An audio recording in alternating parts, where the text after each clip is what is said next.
Cumprimentos a todos os companheiros e companheiras servidores da Prefeitura Municipal de Santos, aos munícipes e a todos que nos assistem nesse momento. Nós estamos começando hoje uma série de atividades para denunciar uma situação que está se iniciando na cidade de Santos de bastante gravidade.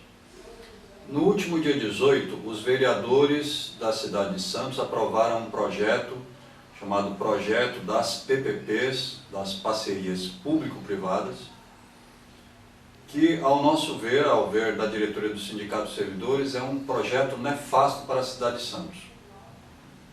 Nefasto porque é um projeto de privatização, é um projeto de entrega do patrimônio público para interesses escusos e, muito provavelmente, para a constituição de Caixa 2, de pagamento de campanha e coisas afins. No sentido de dar início ao debate desta questão e de dar, consequentemente, enfrentamento a isto, nós estamos hoje recebendo aqui no nosso estúdio o companheiro Edson Aparecido da Silva, que é sociólogo e coordenador nacional da Frente pelo Saneamento Ambiental. Nós vamos discutir com o Edson, então, que características que as PPPs têm no Brasil e quais os malefícios que esse tipo de parceria entre o público e o privado podem produzir para a população, para os serviços públicos e, atenção, colegas servidores, principalmente para os servidores que vão ter os seus postos de trabalho, vão ter as suas tarefas hoje realizadas enquanto pessoas que representam o Estado brasileiro, feitos por empresas que não têm compromisso com o serviço público.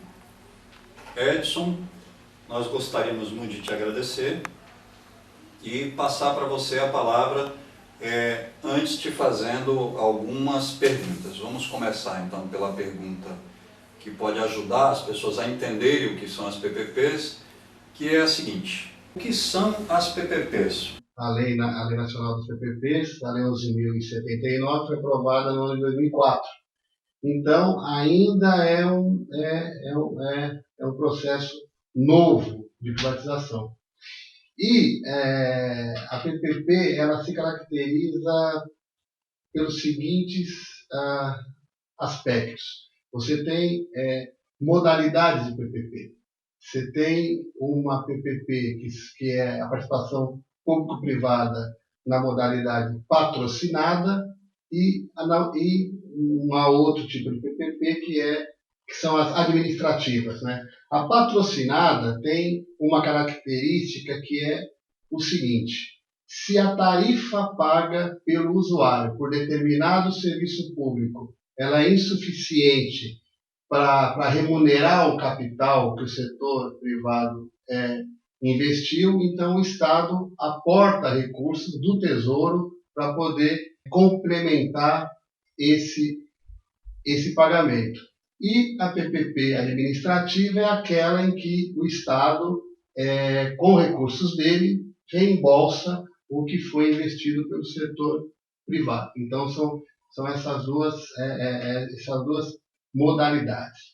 Há um outro tipo de participação do setor privado em serviços públicos através da concessão, né, que é regida pela Lei 8.987.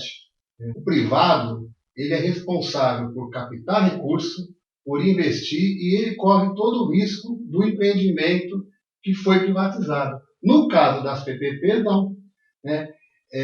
Caso haja quebra de equilíbrio econômico e financeiro do contrato, o Estado garante a ele, né, o reembolso. Então, a PPP é um negócio, podemos dizer, um negócio da China para o setor privado.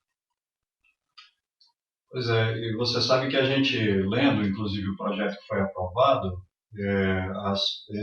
essas modalidades PPP, elas podem atingir toda a Prefeitura de Santos. Todos os serviços, tudo que tem a Prefeitura de Santos hoje, como oferta de serviço para a população, pelo projeto que foi aprovado, pode ser passado para as PPPs. Saúde, educação, tudo pode ser transformado em alvo dessas PPPs. Você vê vantagens na implantação de PPPs para o patrimônio público?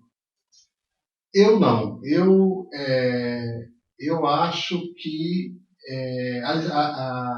as experiências que a gente tem acompanhado pelo Brasil, né, desde fora do país, é que o que tem interessado para o setor privado nas PPPs são exatamente aqueles serviços aonde se concentra a maior possibilidade de retorno financeiro, né? O parceiro privado, a intenção dele é ter lucro, não tem caridade na relação entre o público e o privado, né? Então, isso faz com que os serviços prestados para a população mais carente, aqueles serviços onde a possibilidade de ter retorno financeiro não está garantido, o setor privado não se interessa. É essa a experiência que a gente tem tido. E tem mais dois elementos que são fundamentais.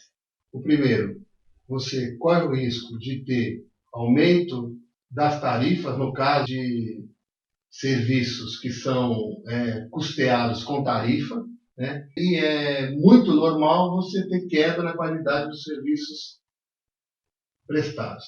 A gente tem vários exemplos, mas eu posso citar um aqui, que é um exemplo de Arapiraca, na região metropolitana de Maceió, onde o setor privado entrou lá para fazer saneamento e o número de denúncias contra a empresa é muito grande, né? Isso também em outras cidades do próprio estado de São Paulo. Tá? Então, essa experiência que a gente tem tido não tem sido uma experiência boa para a população, nem para os trabalhadores. Se não é o município, então, que tem vantagem econômica ou financeira para as PPPs, quem é que leva vantagem, então, com esse tipo de parceria, entre aspas? Sem dúvida nenhuma, quem leva mais vantagem nesse tipo de parceria é o setor privado, né? Essa modalidade de privatização, ela foi criada exatamente para dar mais segurança e mais estabilidade no ponto de vista econômico e financeiro para o privado. Infelizmente, os mecanismos de controle social em caso de PPP, eles são extremamente fragilizados ou eles não existem. A possibilidade de corrupção nesses contratos, ela é muito grande, né? Vocês não vão estranhar se, por exemplo, um número maior de possibilidades de PPP acontecer em véspera de eleições, por exemplo, né? E esse tipo de fato de denúncia, ela tem acontecido no mundo inteiro, né? Então, eu acho que não tem vantagem nem para a população nem para o setor público. Quais seriam as alternativas que nós teríamos às PPPs? Se as PPPs são ruins para o Estado, são ruins para o patrimônio público e para a população, quais as relações que são saudáveis para esses mesmos entes? Então, Flávio, é o seguinte, eu acho que nós só vamos garantir universalização do serviço público com qualidade para toda a população, independentemente da capacidade dela de pagamento, com o fortalecimento do papel do Estado. Nós precisamos resgatar o Estado como indutor do desenvolvimento e da qualidade de vida das pessoas. Essa tem que ser a nossa palavra de ordem. Fortalecer o Estado contra a privatização, contra as PPPs, ou seja, contra qualquer forma de privatização. Não é facilitando a vida do setor privado para ampliar sua atuação no setor público que nós vamos garantir serviço público de qualidade para a nossa população. Nem condições de trabalho adequadas para o servidor. Todo o processo de privatização, os primeiros a serem atacados são os servidores públicos, né? E na sequência, os usuários dos serviços. Você sabe nos dizer como em outros países essa questão das PPPs ou sistemas similares tem se desenvolvido, se isso está sendo bom lá fora, se isso não está sendo bom lá fora? Qual é o estado da arte dessa questão das PPPs fora do Brasil? Boa pergunta essa, porque, aliás, é até um alento para a gente saber que em outros países do mundo, em outras cidades de vários países, está acontecendo exatamente o processo inverso. Enquanto aqui, no Brasil, existe uma ideia de intensificar ainda mais a participação do setor privado através das PPPs em países como Bolívia, teve a Lyonesse Desor, junto com a Suez, são grandes multinacionais foram expulsas pelos trabalhadores, pelo povo organizado de Cochabamba no ano de 2000. Mais recentemente, Paris, que é o berço da privatização das empresas francesas na área de saneamento, estou falando aqui, teve o serviço reestatizado. Né? A consequência da reestatização foi imediatamente a queda na tarifa, ampliação dos serviços, porque você deixou de dar dinheiro para o parceiro privado.